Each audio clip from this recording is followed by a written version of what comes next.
be discussing the time period of the Roaring Twenties and its impact on the music industry. So why was it called the Roaring Twenties? It was called the Roaring Twenties because of its exuberant, freewheeling popular culture that had just started developing, with people going against the traditional lifestyle of dressing, dancing, going against prohibition. And not just that, that change also was in politics and the economy.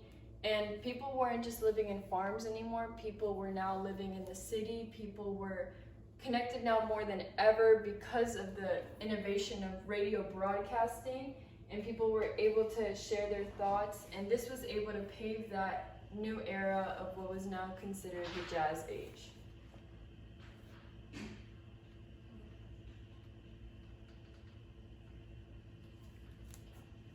So the Jazz Age, thanks to the radio and to the record player, the new style of jazz was more accessible to the people, and people were able to enjoy it. Although older people were not a fan of the new jazz because it was considered immoral and perverse style of music, the performers of jazz were able to keep it to stay, so they won that battle.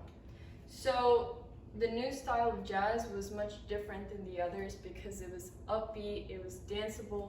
It came all the way from New Orleans, and it traveled from coast to coast, having people now with flapper dancers, swingers, listening to it not just at home, but like in places and everything. And it created a domino effect. It allowed, first of all, African Americans who had now just started performing in front of mixed audiences. It also gave the impact on literature, such as many might know The Great Gatsby, and what was known as the New Woman coming, which I will talk about more later. So ragtime music was another style of music that was also popular in the Roaring Twenties. It was described as a very ragged rhythm throughout the song. It was a very unique style, and it was also unique because it was very hard to play, so not many artists were able to play, but Scott Joplin was one of the most famous, and he was actually one of the first founders of ragtime, and he was considered the king of ragtime. And so the music was also incorporated throughout the 1920s into some of the most famous movies of Charlie Chaplin, and it added a comedic aspect to the movies as well.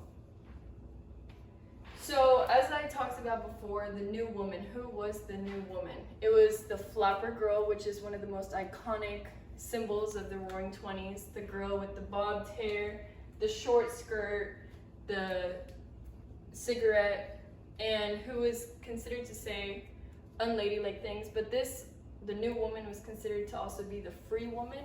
And because of women like them, they were able to now vote in the 1920s, because they were able to have the 19th Amendment be established. And not just that, millions of women started working in the consumer economy and were able to work into white-collar jobs and afford working in that consumer economy.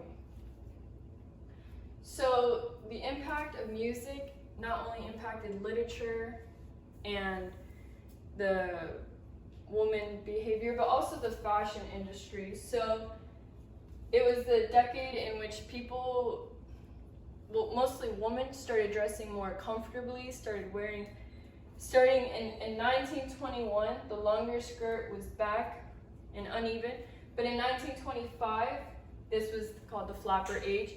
So the women started wearing short skirts with no waistline, and they would wear their hair in a hidden type of hat. And so this decade also was when the cosmetic industry started, when women started wearing lipstick and blush and nail polish. And so this is like the beginning of the cosmetic industry as well. So in conclusion, the Roaring Twenties surely left an impact on the rest of society, on literature, on music. Even artists now, such as will.i.am and Fergie, incorporating that style of music into their songs, making new beats, new styles, and so it paved that way for women being able to vote and like demanding their rights after that, and African Americans being able to perform in different audiences. So all of that came about because of a form of art of the music industry. Thank you.